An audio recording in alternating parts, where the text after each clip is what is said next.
প্রাক্তন বিধায়ক, প্রাক্তন মন্ত্রী, প্রাক্তন ডেপুটি স্পিকার আশিস বন্দ্যোপাধ্যায়ের রহস্য মৃত্যু হয়েছে। অস্বাভাবিক মৃত্যু, রহস্য মৃত্যু। সাধারণভাবে সেটিকে আত্মহত্যা বলে একটি বিষয় সামনে এসেছে। তো পুলিশ প্রশাসন তদন্ত করছে। আমরা বলছি এটা একটা ভয়ঙ্কর ঘটনা। বাংলার আজকের রাজনীতি যে কদর্য অবস্থায় দাঁড়িয়ে আছে, তার পরিণতি এই আশিস বন্দ্যোপাধ্যায়ের মতো একজন মানুষের এই অস্বাভাবিক মৃত্যু। যদি আত্মহত্যাও হয়ে থাকে, করলেন কি করে? আমরা দুটো পয়েন্ট আপনাদের সামনে সংক্ষেপে বলবো, তারপরে ব্যাখ্যা করার চেষ্টা করব। এক, এই যে একটা ট্রেন্ড চলছে, কাউকে কলঙ্কিত করে দাও, চোর বলে দাও, দুর্নীতিগ্রস্ত বলে দাও, বিম মারো, পুলিশ দিয়ে ভয় দেখাও, এই যে একটা ভয়ঙ্কর, মানে কোনো অভিযোগ প্রমাণের আগে সামাজিকভাবে কলঙ্কিত করার একটা চেষ্টা হচ্ছে, ভয় দেখানো হচ্ছে, ডিম মারা হচ্ছে, মানুষকে আতঙ্কিত করে দেওয়া হচ্ছে, মনের উপর চাপ বাড়িয়ে দেওয়া হচ্ছে। আশিস বন্দ্যোপাধ্যায়ের মৃত্যু তার জ্বলন্ত উদাহরণ। কয়েকদিন আগে সেই ভিডিও প্রকাশ্যে আছে, আপনারা দেখিয়েছেন। 21শে জুলাই, যদিও তিনি তথাকথিত ভালো তৃণমূলের অনুষ্ঠানে যাচ্ছিলেন, কিন্তু তাকে বিজেপির এক নেতা মাঝ রাস্তায় যেভাবে অপমান করেছেন এবং বলেছেন আপনার বয়স কম হলে পিঠের চামড়া গুটিয়ে দিতাম, এটা কোনো ভদ্রলোক নিতে পারবে না।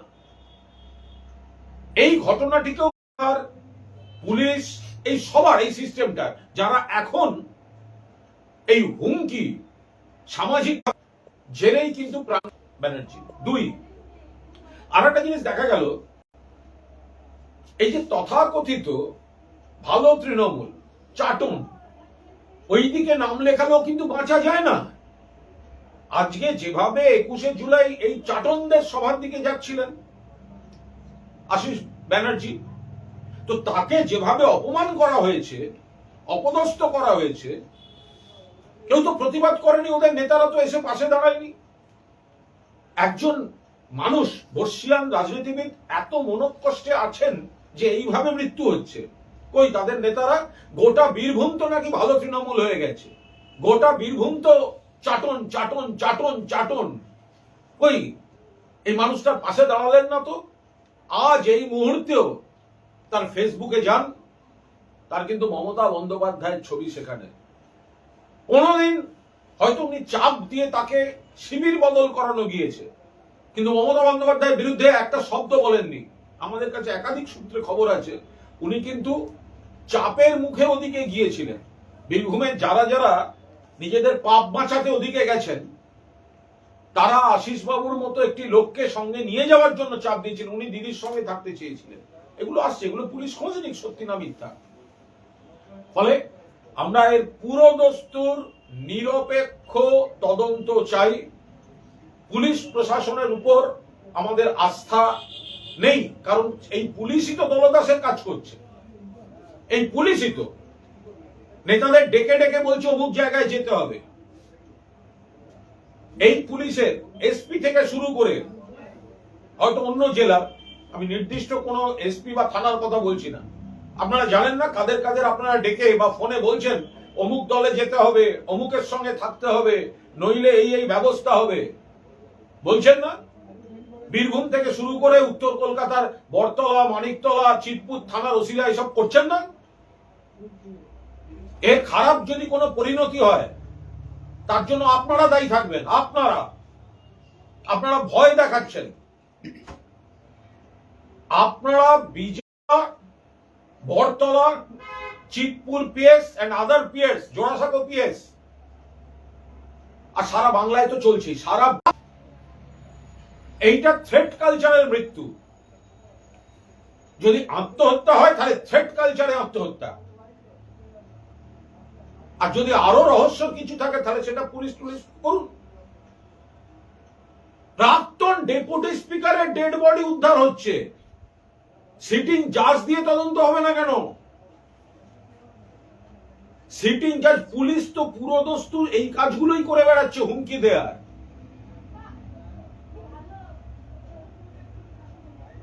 একের পর এক নারী নির্যাতনের অভিযোগ আসছে, একের পর এক তোলাবাজির অভিযোগ আসছে, একের পর এক অমুকের অভিযোগ আসছে। পুলিশের প্রায়োরিটি হচ্ছে তৃণমূল নেতা।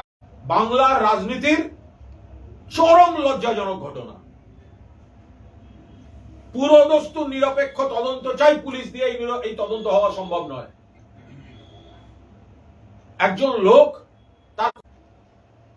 তাকে একটা সোশ্যালি মেলাইন করে দেওয়া হচ্ছে। বিজেপির একটা গুন্ডা দাঁড়িয়ে বলছে পিঠের চামড়া গুটিয়ে নেবো। একজন প্রাক্তন শিক্ষক মাস্টারমশাই তাকে প্রকাশ্য রাস্তায়, আমি চমকে গেছি। আপনাদের একটি চ্যানেলের ওখানকার রিপোর্টার পোস্ট করেছেন যে সেই সাংবাদিক তিনি অপরাধ বোধে ভুগছেন, কারণ তিনি একটা প্রশ্ন করার জন্য আশিস বাবুকে দাঁড় করিয়েছিলেন। সেই সময় বিজেপির গুন্ডাটা এসে অসভ্যতা করেছিল। প্রকাশ্যে পোস্ট করেছে আজকে 24 ঘন্টার সাংবাদিক, যদিও 24 ঘন্টা সেটা দেখাতে পারবে না। অ্যারেস্ট, আর থানার মধ্যে ঢুকেই প্রায় ডিম মারছে, ভিডিও উঠছে, গালাগালি দিচ্ছে, ভিডিও আসছে, চোর, ভিডিও উঠছে। তাকে সোসাইটি মেলাইন করে দাও। এই নতুন স্টাইলটা কিন্তু বিজেপি নেতা আপনারা চালু করলেন। এটাকে থামিয়ে দিন। এটা বাংলা সংস্কৃতির জন্য ভালো নয়। আমরা কেউ এই কালচার সমর্থন করছি না। আশিস ব্যানার্জির মৃত্যু থ্রেট কালচারে। আশিস ব্যানার্জিকে জোর করে চাপ দিয়ে বাধ্য করে মমতাদির থেকে দূরত্ব তৈরি করিয়ে রাখা হয়েছিল। তার ফেসবুক স্ট্যাটাসটাও আজকে তার প্রমাণ, মানে ওর প্রোফাইল বা ওর পেজের যে ছবি টবি আছে, পোস্টগুলো দেখলেই বুঝবেন একটাও মমতা ব্যানার্জি বিরোধী কিছু নেই। উল্টে মমতা ব্যানার্জি, অভিষেক ব্যানার্জির ছবি রয়েছে। সেই জায়গায় দাঁড়িয়ে আমরা এর সর্বভারতীয় তৃণমূল কংগ্রেস আমরা এই মৃত্যু শোক প্রকাশ করছি, উদ্বেগ প্রকাশ করছি, দায়ী করছি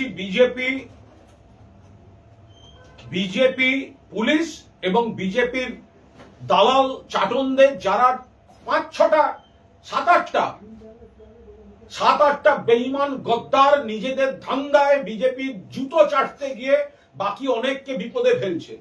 তাদের অন্য কোনো কাজ নেই। তাদের কাজ হচ্ছে বিজেপির সুতোয় সাড়া দিয়ে সুতোর টানে নাচছে, আর তৃণমূলকে কি করে ভাঙা যায়। এইভাবে হবে না। যারা ওই শিবিরে চাপে আছেন তারা ভেবে দেখবেন, এই লড়াইতে বাঁচতে গেলে মাথা উঁচু করে লড়তে, আরো কারুর উপর এই ধরনের মানসিক চাপ তৈরি হয়ে যাবে, ওরাই করে দেবে। আর ওদের কোনো নেতা তখন তার পাশে দাঁড়াতে যাচ্ছে না। আশিস বাবু চাটন বলেনি, মেরুদণ্ড বিক্রি করে দিয়েছে বিজেপির কাছে, জুতো চাটছে ওখানে। একবারও তো দাবি করেনি ওই ভদ্রলোক আমাদের শিবিরে আছেন, যে লোকটা ওকে পিঠের চামড়া গুটিয়ে দেওয়া বলেছে তাকে অ্যারেস্ট করতে হবে বলেছে? একটা ভিডিও দেখাতে পারবেন কেউ? একটা স্টেটমেন্ট দেখাতে পারবেন কেউ? যারা জুতো পরে জাতীয় পতাকা তোলে তাদের কাছ থেকে আপনি কি আশা করেন? আশিস বাবুর মতো একটি লোককে মানসিক চাপ দিয়ে যন্ত্রণায় ফেলে একটা অস্বাভাবিক মৃত্যু। হামলাটা হয়েছিল যখন তাকে মারবে বলেছিল তখন যায়নি কেন? এখন কি করতে যাচ্ছেন? এখন গিয়ে ওনার লাভটা কি? তো লোক দেখানি। এখন গিয়ে কি করবে? যখন যদি উনি ওনাদের টিমে ছিলেন, যখন ওকে অত্যাচার করা হলো, হামলা করা হলো, এখন কেন যাচ্ছে? তাই যদি হয় তাহলে চাটন ঋত আগে বালুরঘাটে সেই মাইটির বাড়িতে যাক। ঋতব্রত বন্দ্যোপাধ্যায়, চাটন ঋত, বালিশ চাটা ঋত, ধান্দাবাজ ঋত, তার বিরুদ্ধে ধর্ষণ, সেই মেয়েটির অস্বাভাবিক মৃত্যু হলো কেন? আমরা তো বলছি তারও তদন্ত চাই। আশিস বন্দ্যোপাধ্যায়ের বাড়িতে যাচ্ছে কেন? অস্বাভাবিক মৃত্যু হলে নম্রতা দত্তর বাড়িতেও যাক, বালুরঘাট থানায় যাক, কেন যাবে না সেখানে? ঋতর বিরুদ্ধে অভিযোগকারিনীর রহস্য মৃত্যু হয়েছে, অস্বাভাবিক মৃত্যু হয়েছিল বলে অভিযোগ, তাহলে সেখানে যাচ্ছে না কেন ঋত? এখানে কোনো দায়িত্ব পালন করেনি, এখন মুখে চুনকালি পড়েছে, সেই জন্য যাচ্ছে। আর সঙ্গে কারা যাচ্ছে? যারা নিজেদের এলাকায় ঢুকে কাজ করতে পারছে না, তাদের মধ্যে একজনের বিরুদ্ধে কৃষক কোঅপারেটিভের টাকা নেওয়ার অভিযোগ আছে, সেসবগুলো তো তদন্ত হওয়া উচিত। একটা সুইসাইড নোট সামনে এসেছে, মানে ছত্রে ছত্রে বেশ কিছু অভিযোগ আনা হয়। আবার বলছি সেটা যে ব্যক্তি কোনো অপরাধ করেননি তাকে যদি চোর চোর চোর চোর এটা চাপিয়ে দেওয়া হয় তো তিনি নাজেহাল হয়ে যাচ্ছেন। একটা ভদ্রলোক, তিনি মানসিক চাপটা, একটা লোক মৃত্যুর মধ্যে দিয়ে সুইসাইড নোটে লিখে যাচ্ছে, অথচ দেখলেই চোর, ডিম, পিঠের চামড়া তুলে দেবো, এই তো হয়ে যাচ্ছে। আর তার দলের নেতারা যাদের ভরসায় তিনি নাকি ভালো তৃণমূলে গেছিলেন, তারা একজনের প্রতিবাদ করেনি, পাশে দাঁড়ায়নি। এবং বিজেপির যে গুন্ডাটা ওকে হুমকি দিয়েছিল তাকে অ্যারেস্টের কোনো দাবি এই চাটন ঘটনা ঘটেছে। এবং যেভাবে এখন আমাদের রাজ্যে ডিম ছড়া কালচার বা চোর, এই বিভিন্ন রকম দাগিয়ে দেওয়া কালচার, এই পরিণতি আরো অনেকের হয়ে যেতে পারে। এটা আশিস ব্যানার্জির মৃত্যু, আশিস ব্যানার্জি থ্রেট কালচারের শিকার। তথ্য নেই, প্রমাণ নেই, আগে দাগিয়ে দাও, চোর, দুর্নীতি করেছে, তাকে ডিম মারো, তাকে ধাক্কাধাক্কি করো, তাকে হেনস্থা করো, তাকে পুলিশ দিয়ে ডাকো। নির্মল ঘোষকে আমি সমর্থন করছি না, ডিফেন্ডও করছি না, কিন্তু একটা 80 বছর বয়স, আমরা চেক করছি, অন্য মামলায় আটকে রাখতে হয়েছে, কিন্তু সেখানে একটা 80 বছর বয়সী লোককে যেভাবে অর্গানাইজড ওয়েতে সরকারি প্রেমিসেসের মধ্যে পুলিশ কাস্টাডিতে থাকা অবস্থায় ডিম মারা হয়েছে, গায়ে হাত দেওয়া হয়েছে, সে ভদ্রলোকে যদি ওখানে হুমকি দিয়ে ডিম মারা, সামাজিক ভাবে মেলাইন করে দেয়া, অপমান অপদস্থ করে দেয়া, কলঙ্কিত করে দেয়া, ভেতরে যন্ত্রণা তৈরি হয়ে যাওয়া, সেই মানসিক চাপটা আশিস যে কোনো কারোর ক্ষেত্রে ঘটতে পারে। আমি আবার বলছি, একাধিক থানার ওসিদের বলছি, আপনারা উপর মহলের নির্দেশে যাদের যাদের ডেকে বলছেন ওই পার্টিটা করোনা, অ্যারেস্ট করতে বাধ্য হবো, ইনস্ট্রাকশন আসছে, তিনি ফাঁসবেন না, সবার আগে কিন্তু আপনি ফাঁসবেন। কারণ যে যারা এগুলো শুনে আসছে তারা আপনার নামটাই আমাদের বলছে, আমরা সাক্ষীটা যে দেবো আপনার বিরুদ্ধেই দেবো। আপনারা আদালতের দ্বারস্থ হবেন? এই যে থ্রেট কালচার বলছেন, এই যে বিষয়টা দল সিরিয়াসলি ভেবে দেখছে। অলরেডি বলা হয়েছে, কোর্ট তো থামাতে বলেছে, থামানোর দায়িত্ব তো রাজ্য সরকার আর পুলিশের, পুলিশ তো সাজিয়ে দিচ্ছে। আজকে আশিস বন্দ্যোপাধ্যায়কে প্রকাশ্য রাস্তায় যদি কেউ বলে পিঠের চামড়া গুটিয়ে দেবো, অন্তত ডেকে তো পুলিশ সতর্ক করবে তাকে। নির্মল ঘোষ থানা থেকে বেরোচ্ছেন, পায়ে হাত দিচ্ছে, কেন ব্যবস্থা নিচ্ছে না? যে দোষ করেছে আইনে ব্যবস্থা নিন না, কে বারণ করেছে? আপনারা মিথ্যা অভিযোগ করছেন, ভিত্তিহীন অভিযোগ করছেন, আগে ধরে নিচ্ছেন, করে তাকে সামাজিক ভাবে মেলাইন করছেন, তার গায়ে চিঠিতে একটা জায়গায় শুধু বলেছেন যে দলের সব উন্নয়ন মানতে না পারলেও প্রতিবাদ করতে পারেনি, সেই আক্ষেপটাও তিনি প্রকাশ করেন চিঠিতে। 100%, কারণ উনি যে দলে আছেন নিশ্চয়ই সেই দলের কথাই বলেছেন। ওনার যেভাবে ওনাকে নিয়ে যাওয়া হয়েছে, যারা মমতা বন্দ্যোপাধ্যায়কে অস্বীকার করে চলে যেতে চাইছে, উনি তো সেটারই প্রতিবাদ করছিলেন, ওনাকে তো চাপ দিয়ে রাখা হয়েছিল। উনি তো মমতা বন্দ্যোপাধ্যায়ের সঙ্গে, আপনি দেখুন না, আপনার ফেসবুক পেজ দেখুন, আজও মমতা ব্যানার্জি, অভিষেক ব্যানার্জির ছবি। তো ওনার ওই চিঠির একটাই মানে হতে পারে, উনি তো ওই দলে চলে, সিম্বল কেড়ে নেওয়ার লড়াই, এটা তৃণমূলের সঙ্গে ঠিক হচ্ছে না, তো ওনার কথা কেউ শোনেনি। এর দায় তো ওই দলের যারা পদাধিকারী আছে তাদেরকে কাস্টডিতে নিয়ে জিজ্ঞাসা করা উচিত। অত্যন্ত আপত্তিকর ঘটনা। একটা জঙ্গলের রাজত্ব কায়েম হচ্ছে, পশ্চিমবঙ্গে। এটা হচ্ছেটা কি? থ্রেট কালচার, গুন্ডামি, ডিম মারা, হামলা করা। বিজেপিকে কি ছাড়পত্র দিয়ে দিয়েছে রাজ্য পুলিশ প্রশাসন? এটা হচ্ছেটা কি? একটা আন্দোলনের কথা বলার জন্য বাড়িতে ঢুকে হামলা হবে? বহু আগে দেখেছি, রাগ হলেই খুন, সেইটা আবার বিজেপি ফিরিয়ে আনছে আরো মারাত্মক চেহারা দিয়ে। পুলিশকে আরো বেশি দলদাস হিসেবে ব্যবহার করা হচ্ছে। এইখানে হামলা করে গেছে, বাইরে মমতাদির ছবি ভেঙে গেছে, আমার বাড়িতে হামলা করে, কিন্তু এতে আমাদেরও ভয় পাওয়ানো যাবে না। কিন্তু বাংলার মান ইজ্জত শুধু চমকে ধমকে বড় বড় কথা বলে রাখা যাবে না। এই সরকার কি কাজ করছে না, মমতা ব্যানার্জি স্কিমগুলোই নতুন নামে চালাচ্ছে, নীল রং থাকলে গেরুয়া রং। সুফিয়ান রহমান তীব্র এবং এই নিন্দা ঘটনায় করছি। গ্রেপ্তার হয়েছে তিনজন। তৃণমূলের পঞ্চায়েত প্রধান। প্রধান 3 জন অ্যারেস্ট হয়েছে। দেখুন এখন কথা হলে তৃণমূলের পঞ্চায়েত প্রধান, এবার দেখতে হবে সেই হতে পারে না। প্রথম কথা হচ্ছে পুলিশ কি করছে। তৃণমূলের যখন সরকার ছিল তখন কি বলা হতো অস্ত্র এলো থেকে? পুলিশ কি আঙুল চুষছিল? কেন খুন হবেন দুজন? কেন বাবা ছেলে খুন হবেন? কংগ্রেসের যারা খুন হয়েছেন এই ঘটনা তৃণমূল মেরেছে। তৃণমূল নিজে মার খেয়ে কোন তৃণমূল মারতে যাচ্ছে, মারবে, ভালো তৃণমূলকে কোথাও কোথাও আড়াল করা হচ্ছে। আমরা এই ঘটনা তীব্র বিরোধিতা করছি, নিন্দা করছি এবং যে বা যারা যে দলেরই হোক তাদের অ্যারেস্ট করা হোক। কুণালদা, আমাকে বাঁচতে দাও, আমি ভালো তৃণমূল হতে চাই। আমায় বাঁচতে দাও, আমি ভালো তৃণমূল হতে চাই। এত টাকা রাখবো কোথায়? এত গয়না রাখবো কোথায়? এত মিল রাখবো কোথায়? এত সম্পত্তি রাখবো কোথায়? এই যারা গেছে ভালো তৃণমূলে তাদের বেশ কয়েকজনের ক্ষেত্রে তো এটাই প্রযোজ্য। এবার দেখতে হবে এই সাইকেল এত সাহস পেল কি করে? কার্ডের মদত ছিল। প্রত্যেকবার দেখা যাচ্ছে এই গ্রাসরুট অব্দি হচ্ছে এই সরকারের বীরত্ব। হ্যান কারেঙ্গা ত্যান কারেঙ্গা, তারপরের লেভেলে গিয়ে কুছ নেই কারেঙ্গা। তারাতলায় বাড়ি ভেঙে পড়লো, শুভেন্দু অধিকারী দেখিয়ে দিলেন দেখুন কার সই ছাড়বো না। আরে কে ছাড়বে না? সচিব অ্যারেস্ট হয়ে পড়ে আছে, মাথা অব্দি হাত দেওয়ার ক্ষমতা মুরদ এই পুলিশের নেই। কুণালদা, 63 বছর ধরে চলা দুর্গাপুজো তারা এবার পুজো করছে না। উত্তর কলকাতা পুরী বিশের পল্লী, উত্তর কলকাতার বিশের পল্লী ও বিষয়ে আমি খুব সবিস্তার বলতে পারবো না, কিন্তু আমি যেটুকু শুনেছি, যেটুকু কানে গেছে, যে তারা একটা রাজনৈতিক প্রবল চাপের মুখে পড়েছেন এবং তারা পুজো না করার সিদ্ধান্ত নিয়েছেন। এবং তারপরেও তাদের উপর এত চাপ আছে যে তারা ফেসবুক পেজটি পর্যন্ত ডিলিট করতে বাধ্য হয়েছেন। আমরা এর আগে শুনতাম যে তৃণমূল নাকি পুজো করতে দেয় না, আর আমরা এখন কলকাতার বুকে দেখছি বিজেপির রাজনৈতিক চাপ আর দাদাগিরিতে বিশের পল্লীর মতো পুজো, যারা প্রত্যেক বছর পুজো করছে তাদেরকে হাত থেকে এইভাবে পুজো কেড়ে নেওয়া, মায়ের আরাধনা বন্ধ করা, এটা হতে পারে না। এই জট কাটিয়ে পুজো হোক।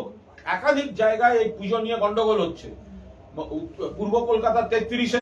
এগুলো তো হতে পারে না। এইগুলো তো বিজেপি এই গুন্ডামিগুলো করছে। তো কুণালদা, এতদিন আপনাদের সরকার যখন ছিল 16ই আগস্টকে খেলা দিবস হিসেবে পালন করেছে, খেলা দিবস হিসেবে। আজকে তারা বিজেপির তরফ থেকে গ্রেট ক্যালকাটা কিলিং ডে পালন করা হচ্ছে। আমি আবার বলছি যে এই যে 16ই আগস্টকে খেলা হবে দিবস পালন করা, এর যে ইতিহাস আছে এটাই তো বিজেপি জানে না। 16ই আগস্ট একটা জঘন্য ঘটনা ঘটেছিল, মর্মান্তিক। ফুটবল প্রেমীদের মাঠে 16 জনের মৃত্যু হয়েছিল, ইফ নট মোর। এই দিনটিকে তখন থেকেই পালন করা হয়। মমতা বন্দ্যোপাধ্যায় সরকার বা প্রাক্তন মুখ্যমন্ত্রী মমতা বন্দ্যোপাধ্যায় এই শ্রদ্ধার্ঘ্য জানানোটাকেই আরো বড় করে একটা স্বীকৃতি দিয়েছিলেন। এটা যাদের সঙ্গে এতদিন ফুটবলের কোনো সম্পর্ক ছিল না, এতদিন পাড়ায়, ফলে ফুটবল প্রেমী, ফুটবল শহীদ যারা ছিলেন তাদের শ্রদ্ধার্ঘ্য জানানোটাই 16ই আগস্টের আজকের দিনে আমাদের কর্তব্য। গোপাল মুখোপাধ্যায় কি ব্রাত্য হয়ে গিয়েছিলেন? মানে এরকম অভিযোগ ছিল যে তার যে কন্ট্রিবিউশন সেটা নিয়ে কথা, কিন্তু তার যে এই যে ব্যাখ্যাগুলো, তার ভূমিকার ব্যাখ্যার নানা ধরনের ব্যাখ্যা আছে। তো সেটাতে একটা ঐকমত্য জায়গায় নিশ্চিতভাবে পৌঁছে তার প্রাপ্য, তাদের কাছ থেকে সঠিক তথ্য মূল্যায়ন নিয়ে গোপালবাবু অত্যন্ত পরিচিত মুখ এবং তাকে তার যে জায়গা, তার প্রাপ্য সম্মান, যোগ্য পরিচিতি কারণ কিভাবে তার মূল্যায়ন দরকার। কুণালদা, আপনি বললেন যে আশিস বন্দ্যোপাধ্যায় তিনি স্বচ্ছ ভাবমূর্তি ছিল, তখন তো এই প্রশ্নটা থাকবে তাহলে তৃণমূলে যখন আপনাদের সরকার ছিল আশিস বন্দ্যোপাধ্যায়দেরকে সরিয়ে দিয়ে কাজল, অনুব্রত, যাদের বিরুদ্ধে একাধিক অভিযোগ ছিল, তারা কেন বীরভূমের ফ্রন্ট? দীর্ঘদিনের রাজনীতিবিদ, 5 বারের বিধায়ক, ফলে তিনি স্বচ্ছ বা অস্বচ্ছ এই ধরনের কোনো মন্তব্য আমার মুখ থেকে বেরোয়নি। 2 নম্বর হচ্ছে আশিস দা একটা ভালো মানুষ। আশিস মন্ত্রী করা হয়েছে, ডেপুটি স্পিকার করা হয়েছে, আবার সেই এলাকায় সংগঠন কে কে করবে, সেই সংগঠনে তিনি কতটা কার্যকরী হতেন সেটা তো সর্বক্ষেত্রেই বা আপনার চ্যানেলে ভাবে রসদ তৈরি করে দিতে পারে। ফলে আপনার ম্যানেজমেন্টও তো যে যেখানে সব থেকে কার্যকরী তাকে ব্যবহার করতে চাইবে। তো আশিস বাবু সম্মান দল দিয়েছে, যে স্লটে ব্যবহার করা যায় দিয়েছে। আর যেখানে ডায়লগ গুলোকে আপনারা বেশি দেবেন, কেষ্টদা বা ডেকার ঘটনার পর সরকার ঘটা করে বলেছিল যে চারিদিকে অডিট হবে, তার নমুনা। তার কোন এইটা দেখুন, বাড়ি ভাঙাটা অত্যন্ত বিপজ্জনক ঘটনা। তো ফলে এই যে বেআইনি বাড়ি যেখানে আছে, বেআইনি নির্মাণ যেখানে হচ্ছে, কালি অব্দি যাবেন, দোয়াতে যাবেন না।